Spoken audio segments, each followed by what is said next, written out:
Alors bonjour à tous et bonsoir à tout le monde. Je ne sais pas à quelle heure vous allez nous suivre.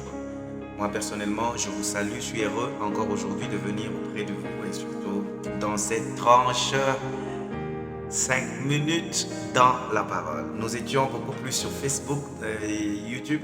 Maintenant nous sommes aussi sur WhatsApp et donc nous passons un peu partout. Que la faveur et la grâce de Dieu vous soient données en abondance. Nous, c'est le berger Christelle et donc nous, c'est la Bible en main. Je vous salue tous dans le nom de Jésus. Je prie que le Saint-Esprit de Dieu qui a permis que nous puissions nous rencontrer encore ce soir et en ce moment soit le maître de ce temps dès le début jusqu'à la fin au nom de Jésus. Amen. Acclame le Seigneur, acclame Jésus, acclame Jésus, acclame Jésus. Connais le Dieu que tu sais. Voici le thème que nous sommes en train de développer dans 5 minutes dans la parole. Un conseil que David, le roi David, un vieux qui devait mourir, qui a vu le succès, qui a vu Dieu l'accompagner dans toutes choses. Le roi David, avant de mourir, avant de laisser le trône à son fils, alors il a commencé à lui donner, comme on appelle, les dernières paroles. Le roi David lui a dit, parmi les choses que son fils devait faire, la première des choses, c'était d'abord de connaître le Dieu de son père. D'apprendre à connaître. Et nous avons dit donc la connaissance de Dieu s'apprend. Tu dois apprendre à connaître Dieu. Non seulement à connaître Dieu, mais à bien connaître Dieu. Comment on connaît Dieu? Nous avons dit qu'on ne peut pas étudier Dieu. Peu importe les nombres de diplômes que nous avons, nous pouvons faire la théologie comme on veut, mais ce n'est pas cette théologie qui nous amène à la connaissance de Dieu. Parce que Dieu, on ne l'étudie pas. Dieu doit se révéler. C'est au travers de la voie de la révélation que nous pouvons connaître Dieu. Nous avons dit que dans la révélation, nous devons recourir à la parole de Dieu. Recourir à la parole. Et la première des choses, nous avons dit que si nous voulons connaître Dieu, comment Dieu se révèle? Dieu se révèle au travers de sa nature. C'est-à-dire, il y a des choses qui ne peuvent se retrouver qu'en Dieu et en Dieu seul. On dit par exemple, la création, il est le créateur. Sur la terre, il n'y a qu'une seule personne qui crée. Il n'y en a pas deux. Il est omniprésent, il est partout. Dieu est partout. Il est partout, il est avec toi au boulot, il est avec toi partout. Quand tu as cette conscience-là, et donc ça va te donner comme une certaine crainte de Dieu, savoir ce que tu dois faire, parce que même quand tout le monde ne te voit pas, tu sais que Dieu est ici aussi.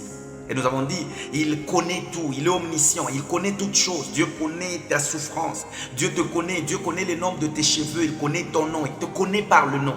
Et c'était important que nous puissions dire ça. Nous avons parlé qu'il est saint, la sainteté de Dieu, c'est sa nature, il est vraiment saint. Il n'y a pas de péché en lui, c'est la sainteté, c'est la pureté par excellence. Nous avons parlé que voilà pourquoi il nous appelle, nous tous, nous qui devons le servir, à connaître d'abord qui il est afin d'imiter qui il est. Soyez saints comme votre Père du ciel est saint. Aujourd'hui, j'aimerais ajouter quelque chose et peut-être terminer ces 5 minutes dans la parole. Un jour, alors que Moïse était en train de traverser avec le peuple d'Israël, ils ont rencontré un certain prophète qu'on appelle Balaam. Ils ont rencontré un certain prophète qu'on appelle Balaam. Alors, Balaam a été beaucoup plus suivi par un homme qu'on appelle Balak. C'est un roi. Ce roi voulait à ce qu'Israël soit maudit. À ce qu'Israël soit juste maudit. Alors, Balaam est allé, il a consulté le Seigneur. Et quand il consulte le Seigneur lui dit, tu ne peux pas maudire ce que moi j'ai béni. Alors, lorsque Balak arrive, il lui donne tellement de choses. J'aime la réponse maintenant de Balaam à Balak. Alors il dit, alors Balak, écoute. Verset 19. Dieu n'est pas un homme pour mentir, ni un fils d'homme pour se repentir. Je voulais aujourd'hui, dans ces quelques minutes, ajouter quelque chose sur la connaissance de Dieu. Connais le Dieu que tu sais.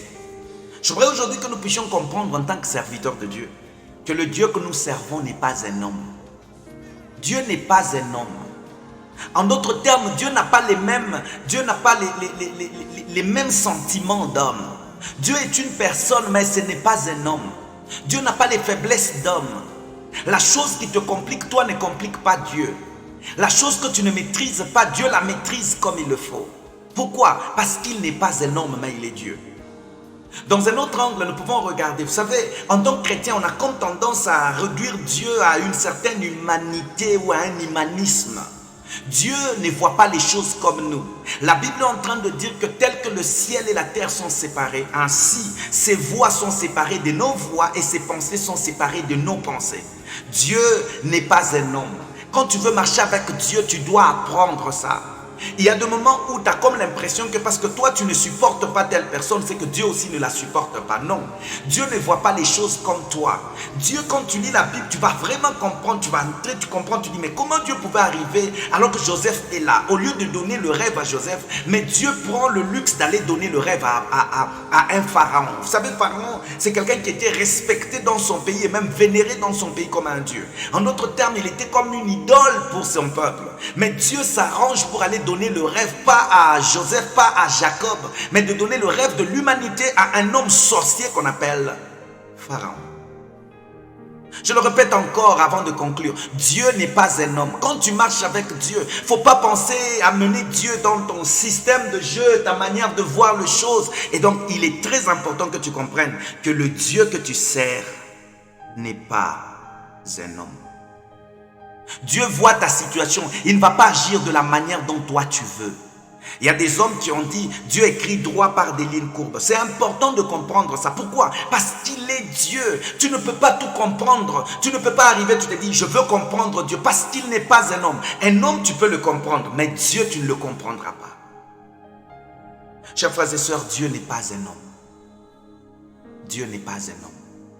Arrêtons de lui donner nos sentiments à nous. Vous savez, nous avons tellement créé des lois et des choses sur la vie de nos frères et de nos sœurs. Parce que nous les avons remplacées que c'est Dieu qui a mis ces lois. Pourquoi? Parce que tout simplement, nous voulons que Dieu voie comme nous, comprenne comme nous, sente comme nous. Non, Dieu est une personne, mais Dieu n'est pas un homme. Que Dieu vous bénisse. Quand vous marchez avec Dieu, sachez que Dieu fera des choses, peut vous faire passer par quelque chose.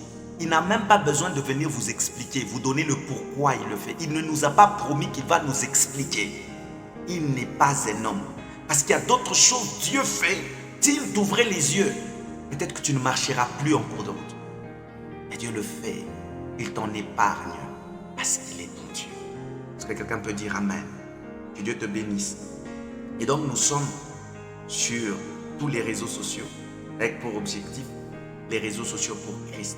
Et nous sommes en train de parler sur connais le Dieu que tu sers. La fois prochaine, nous allons parler de ce qu'on appelle le jugement de Dieu. C'est la colère de Dieu. Dieu est amour. C'est vrai, on parlera de l'amour. On va parler un peu d'un Dieu aussi qui est un tout petit peu colérique. La colère de Dieu. Que Dieu te bénisse et que Dieu te garde. Bye et à la prochaine.